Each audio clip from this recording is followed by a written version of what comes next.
आदरणीय प्रधानमंत्री नरेंद्र मोदी जी के पहल पर मेक इन इंडिया और डिजिटल इंडिया जैसे कार्यक्रमों में काफी प्रगति हुई है।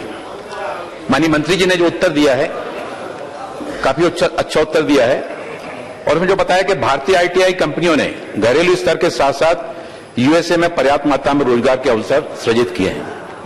नेस्कैम के अनुसार भी स्थानीय स्तर के साथ साथ यूएसए में रोजगार सृजन की औसत वृद्धि 8% से 10% देखी गई है।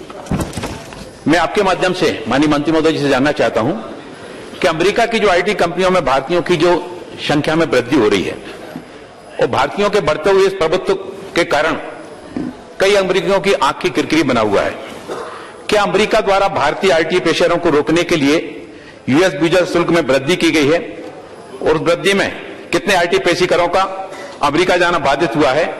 क्या सरकार ने इस दिशा में अमेरिकी प्रशासन से बात करके भारतीय आईटी पेशेवरों को संरक्षण दिलाने की कोई पहल की है?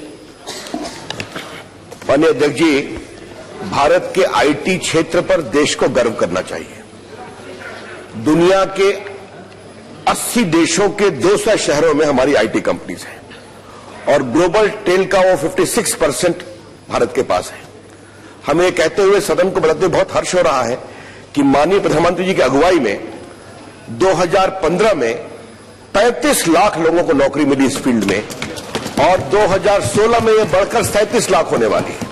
ये प्रत्यक्ष नियुक्ति है और लगभग 1 करोड़ लोगों को अप्रत्यक्ष मिली है। और अध्यक्ष महोदय, मुझे आपको बताते हुए विशेष आश्वासन है कि इसमें 30% महिलाएं हैं। तो आईटी क्षेत्र ने हर क्षेत्र में बहुत ही विस्तार से काम किया है और हमारा इनके प्रति पूरा सहयोग है और digital India, skill India, startup India के माध्यम से हम इस पे और काम करेंगे। अध्यक्ष महोदय, एक बात और कहनी है कि पिछले 1 वर्ष में इस देश में 40 मोबाइल मैन्युफैक्चरिंग कंपनियां आई हैं, उसमें नौकरी मिली है।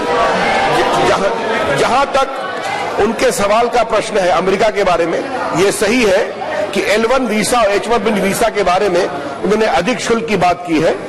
हमने एक बात कही है कि इस बारे में प्रशासन की ओर से, सरकार की ओर से माननीय प्रधानमंत्री जी ने स्वयं इस विषय को उठाया है। हम चर्चा कर रहे हैं, हमारा उनसे स्ट्रक्चर्ड डायलॉग होता है। अमेरिका के संबंध हमारे अच्छे हैं, इसको हम और काम करेंगे।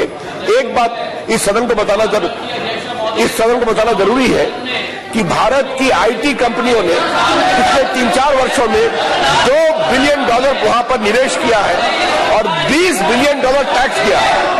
तो भारत की आईटी कंपनियां अमेरिका में अच्छा काम कर रही है, ये भी आपको बताना चाहता हूं। सेकंड सप्लीमेंट्री, चाहे जैसा हल्ला गुल्ला नहीं कर सकते। धन्यवाद अध्यक्ष महोदय।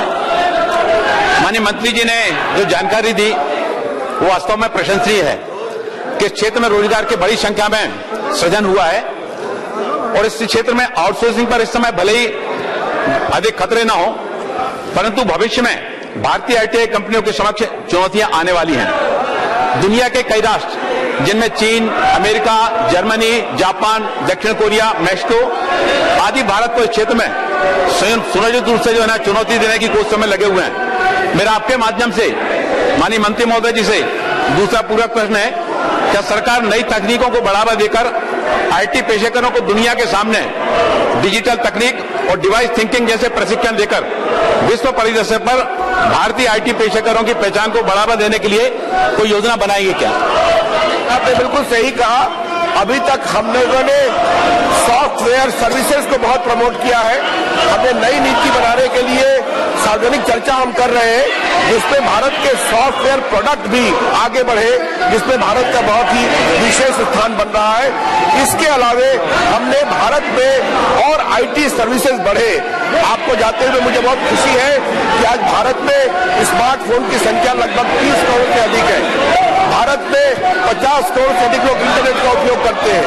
आधार कार्ड बहुत फैल रहा है और अब जो ये नया कार्यक्रम चल रहा है कैशलेस पेमेंट का, इसमें नई नई टेक्नोलॉजी के माध्यम से नए नए प्रयोग होंगे और भारत के लोगों का और भी आईटी एम्पावरमेंट होगा। एक बात मैं आपको और बताना चाहता हूं कि कॉमन सर्विस सेंटर हमारे देश में लगभग 2.5 लाख है। इनको हम 2.5 लाख करने वाले हैं। इसमें महिलाएं, दलित, बाकी लोग बीएलई काम करते हैं। उन लोगों ने भी लगभग 5 लाख लोगों को नौकरी दी है। तो भारत का पूरा आईटी इकोसिस्टम डिजिटल इंडिया के माध्यम से और आगे बढ़ेगा। The way the scheme has been implemented, it's a monumental management failure, and in fact, it is a case of organized loot and legalized plunder of the government.